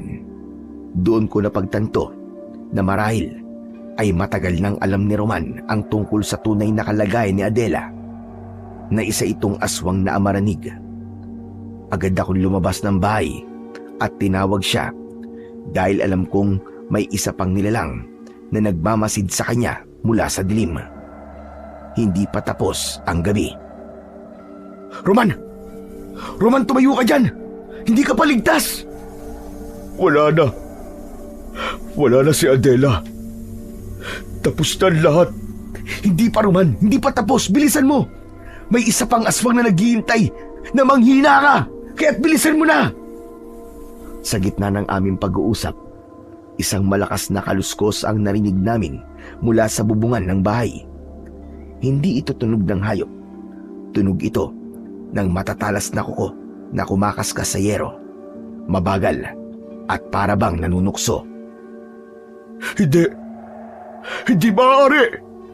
Biglang bumaba mula sa bubong ang nilalang na para bang isang higanting ibon. Ngunit pagbaba nito sa lupa, bumalik ito sa anyo ng isang tao. Nanlaki ang mga mata ni Roman nang makilala ang matandang babae.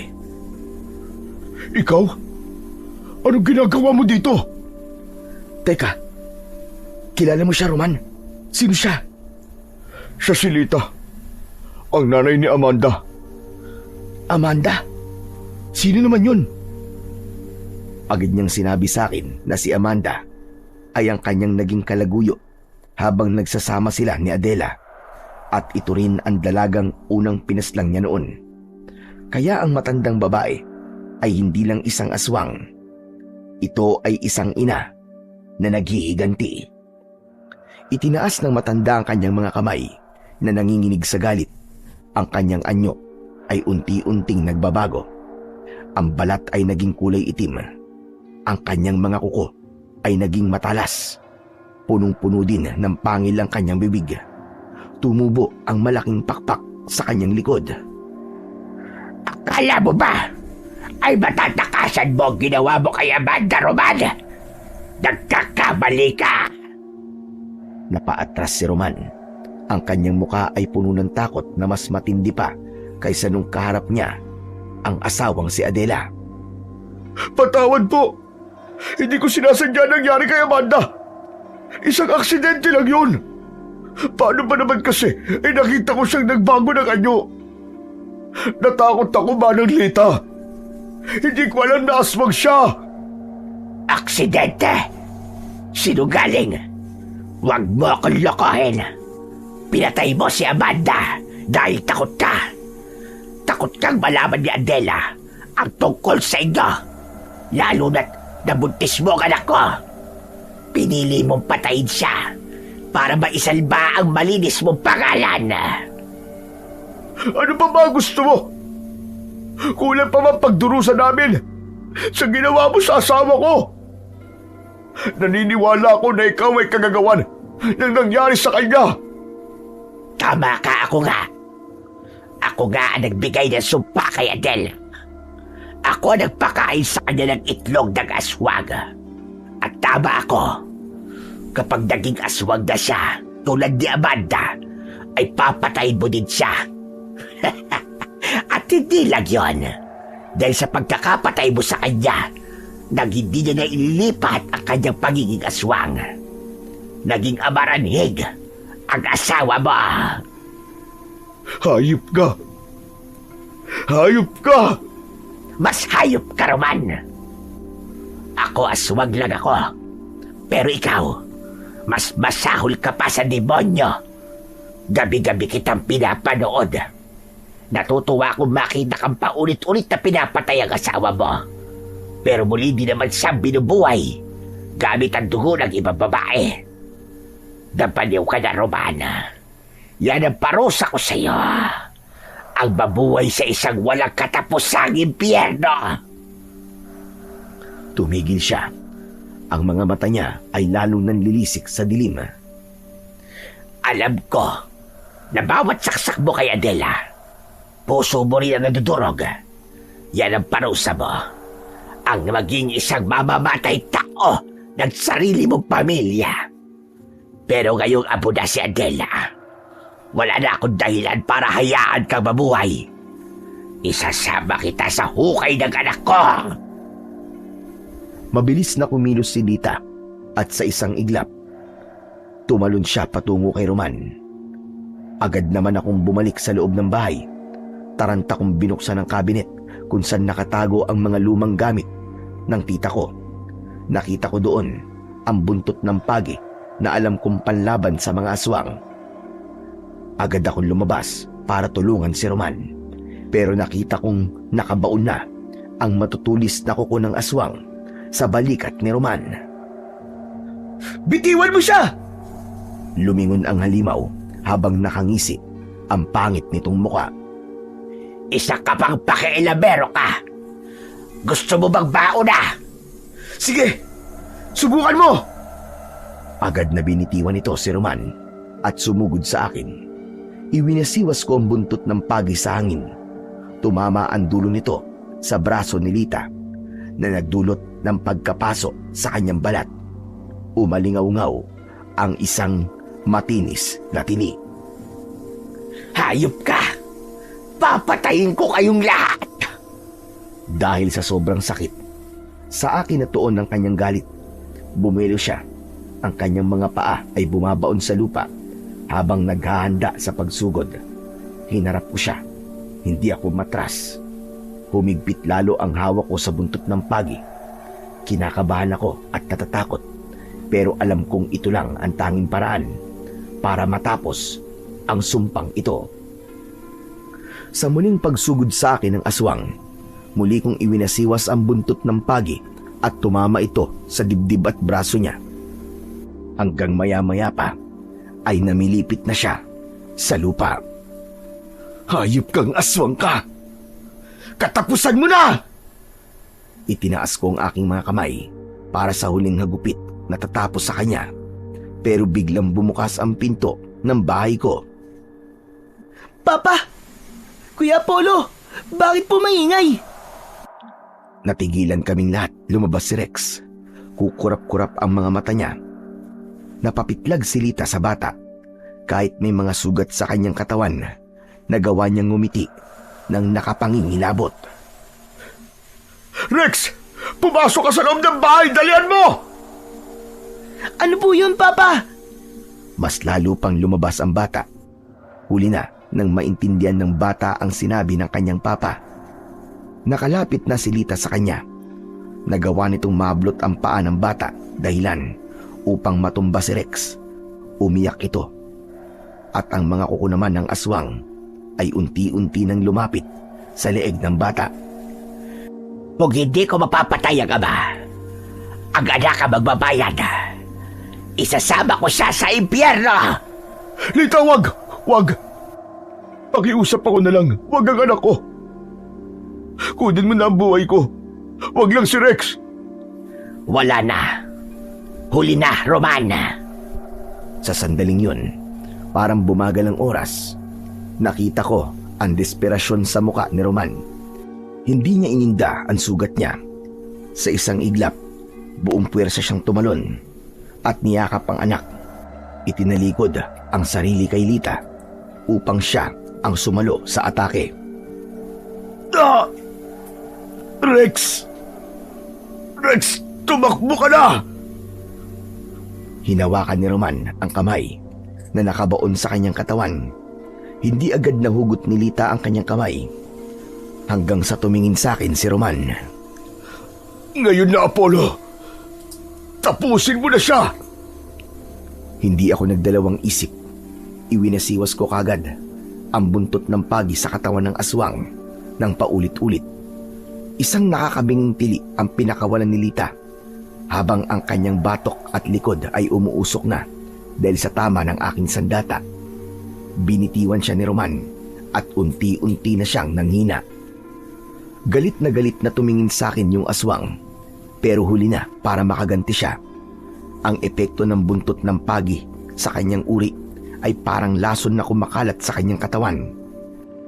Hanggang sa unti-unting maagnas ang kanyang katawan at magliyab ito hanggang sa maging abo tulad ni Adela. Lumapit si Rex sa sugatang ama, pero wala na. Patay na rin si Roman. Pagising na! Papa! Subalit wala na talaga. Dahan-dahan kong itinayo si Rex at inalalayan hanggang makapasok kami sa loob ng bahay. Samantala kinabukasan, maagang pinagkaguluhan ang bangkay ni Roman. Napuno agad ng mga tao sa kalsada. Nakapagtatakang wala man lang sa mga taong yun ang nakarinig sa sigawan kagabi. Oh, Diyos ko! Totoo nga ang sabi. May aswaga na gumagala dito. Pangalawang biktima na ito ng aswaga. Kawawa naman. Tumahimik ako. Hindi ako nagsalita o nagkwento kung ano ang totoong nangyari kagabi. Umalis na ako sa umpukan ng mga tao at hinayaan ng mga taga-baryo na buuin ang kani-kanilang sariling kwento. Subalit hindi naging madali ang lahat para sa amin ni Rex. Kumilos kasi ang mga otoridad matapos may masamang mangyari kay Roman dahil wala nang makitang kamag-anak ang bata Kinuha nila sa akin si Rex. Huminto ang isang puting sasakyan sa harap ng bahay ko at kinausap ako ng isang kinatawan mula sa DSWD. Wala akong magawa, lalo na't wala naman akong karapatan para angkinin ang custody ng paslit.